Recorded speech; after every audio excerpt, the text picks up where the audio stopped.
Qual a necessidade de políticas financeiras adotadas dentro de uma organização, seja ela uma pequena, uma média, uma grande empresa, uma grande corporação? Que tipo de benefício isso pode trazer? Que tipo de dor de cabeça a adoção de políticas financeiras pode evitar para o empresário, para o empreendedor? É esse assunto que eu quero abordar hoje no canal Consultoria e Gestão, logo após a vinheta.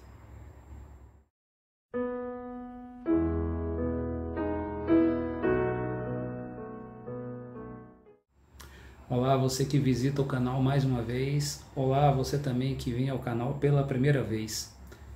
Muito obrigado pela presença de todos, espero que goste. Meu nome é Davi Oliveira e hoje nós vamos falar sobre políticas financeiras, adoção de políticas financeiras, o porquê que isso é importante. Bom, políticas financeiras vão tratar de determinar o quê? O que são prioridades em termos financeiros dentro de uma empresa, dentro de uma organização, né? Qual o nível, qual é o nível de prioridade para cada tipo de compromisso financeiro que possa se ter ali dentro da rotina de uma empresa, né? O que isso acarreta de positivo? A adoção executada e controlada de políticas financeiras podem evitar grandes aborrecimentos, por exemplo, como a inadimplência dentro de uma empresa, né? Você vê muitas vezes empresas, elas acabam por crescer demais, né? Esse fenômeno também ocorre, né? A empresa cresce demais, ela começa a ter uma escala maior, consequentemente os seus recursos, principalmente dentro do quesito logístico, do quesito humano, eles começam a não conseguir mais compor tantas responsabilidades como anteriormente, quando a empresa estava num patamar eventualmente inferior. Quando você adota políticas, no caso estamos falando de políticas financeiras, mas qualquer outro tipo, de qualquer outra área, de qualquer outro âmbito, né, você está ajudando ali a determinar regras para poder estar regulamentando da melhor forma possível prazos, prioridades dentro ali da rotina, dentro do ato administrativo de uma empresa. E no caso de políticas financeiras, isso aí tem uma relevância muito grande, né? Porque afinal de contas você se remete aí a uma questão de poder honrar os seus compromissos, os compromissos da sua empresa, né, do seu negócio ali em dia, para eventualmente não sofrer sanções, né? Enfim, não ter ali prejuízos tanto financeiros, né? Como também da imagem da empresa, como da organização como um todo, né? Então, o que a gente pode falar a respeito de políticas financeiras? A gente pode falar na questão de priorizar e criar prazos de pagamentos, né, daquele plano de contas que se exige, das obrigações que existem dentro de uma empresa. Então, o que a gente poderia sugerir, por exemplo? Qual é o primeiro compromisso que uma empresa tem todo mês e que ela precisa honrar, né? Quais são os principais deles, né? Criar um nível hierárquico de prioridade para cada um. Então, de forma muito básica, o que eu poderia sugerir era que, em primeiro lugar, o primeiro compromisso a ser honrado pela empresa é justamente a folha de pagamento, ou seja, né, cumprir ali com honradez, com o prazo certo, determinar o prazo certo, é no primeiro dia útil, é no quinto dia útil, né? Enfim, no último dia útil, tem muitas empresas que trabalham dessa forma, né? É no dia 15, né? Tem muitas empresas que trabalham dessa forma também, não são necessariamente presas a esse prazo do primeiro ou ao quinto dia útil, né? Mas certamente a folha de pagamento seria num topo de prioridades ali, né? Seria realmente a primeira ao qual se constituiria uma política de pagamento, né? Que é determinando o prazo, e com esse compromisso sendo ali o de prioridade, digamos assim, de prioridade zero, né? Porque se você não paga os seus funcionários, você tem funcionários, enfim, infelizes, etc., e gera todo um problema que vai repercutindo em outros setores da empresa, inclusive, e vai, inclusive, ajudando a deteriorar inclusive, outras políticas de outros setores. Por exemplo, se você não paga os seus funcionários em dia, não cumpre aquela política, né? Não cumpre aquele prazo, o que vai acontecer? Isso vai acabar afetando também, eventualmente, a política de retenção de talentos que o setor de recursos humanos da empresa tem. Você está entendendo? Porque se você não honra o compromisso financeiro, como é que você vai reter aquele talento? Ou seja, como é que o recursos humanos vai conseguir implementar as políticas de retenção de talentos, que é justamente onde você acaba criando circunstâncias diferenciadas para que o funcionário da empresa tenha a real percepção de que não é aqui que eu quero trabalhar, é aqui que eu quero ficar, porque eu estou trabalhando num lugar muito bom, né? Então repercute você não cumprir com esse tipo de coisa em outras áreas, outros segmentos assim. O segundo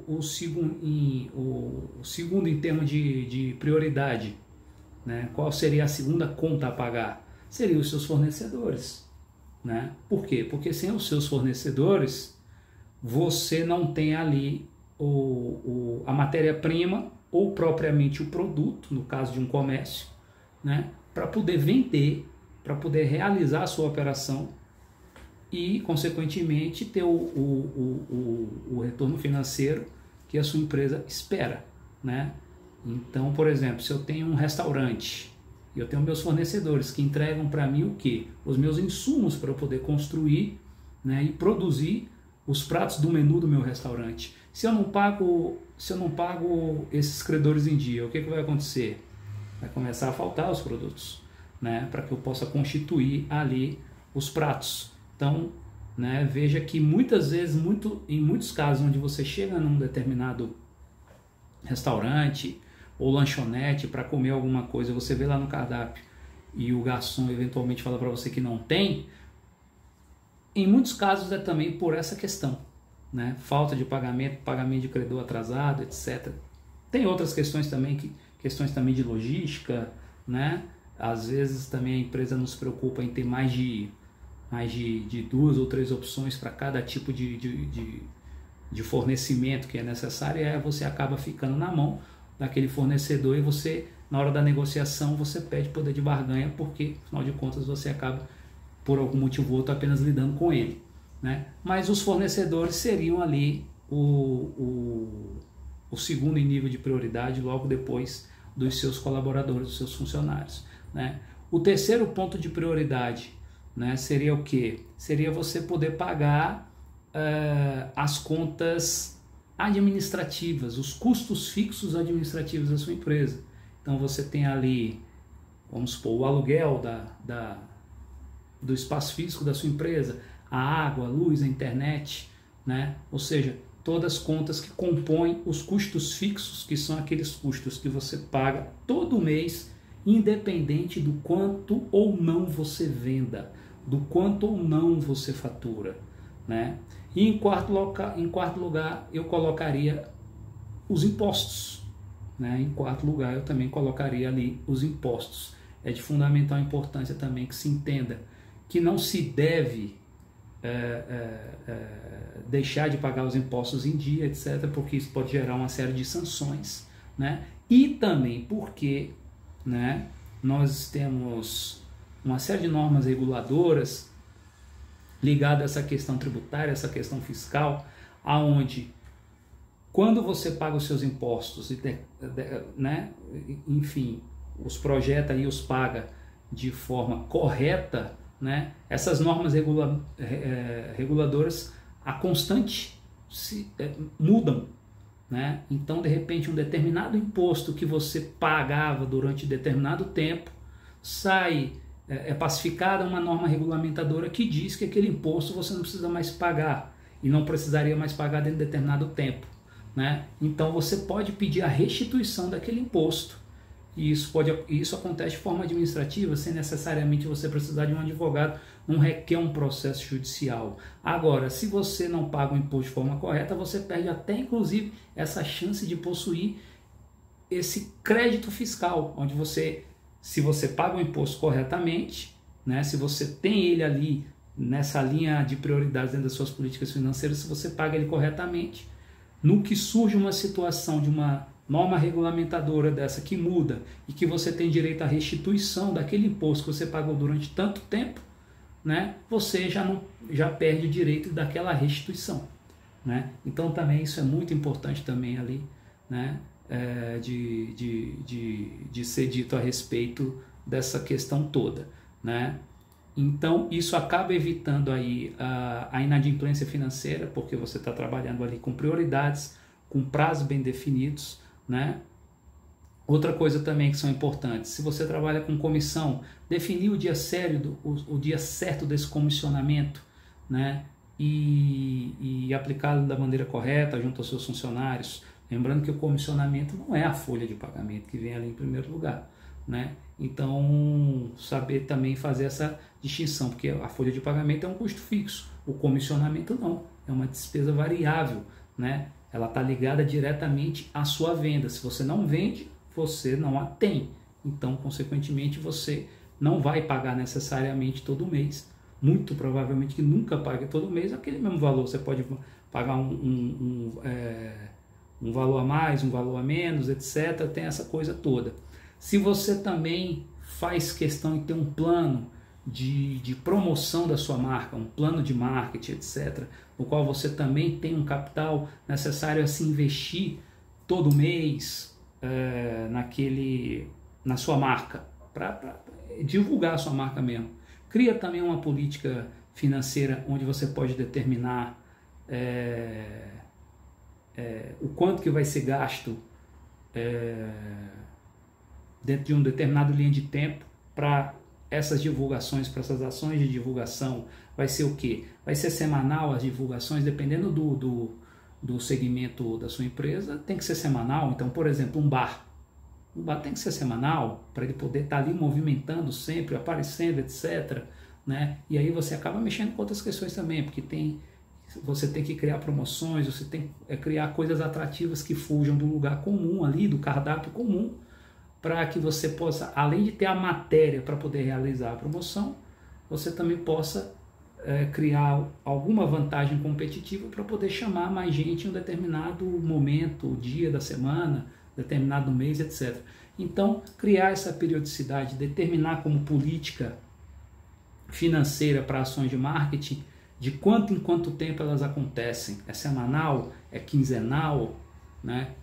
Ou é mensal? Né? E o quanto que você vai pagar frente a essas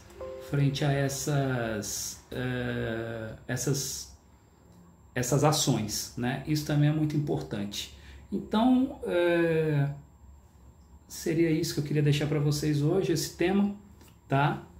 De políticas financeiras, a importância das políticas financeiras, o que elas podem trazer de benefícios, o que elas podem evitar de dor de cabeça para vocês, né? Espero muito que vocês possam ter gostado. Mais uma vez eu peço like. Meu nome é Davi Oliveira, esse é o Consultoria em Gestão. Peço like, peço que compartilhem o vídeo. Agradeço pela presença de todos e até a próxima vez. Muito obrigado.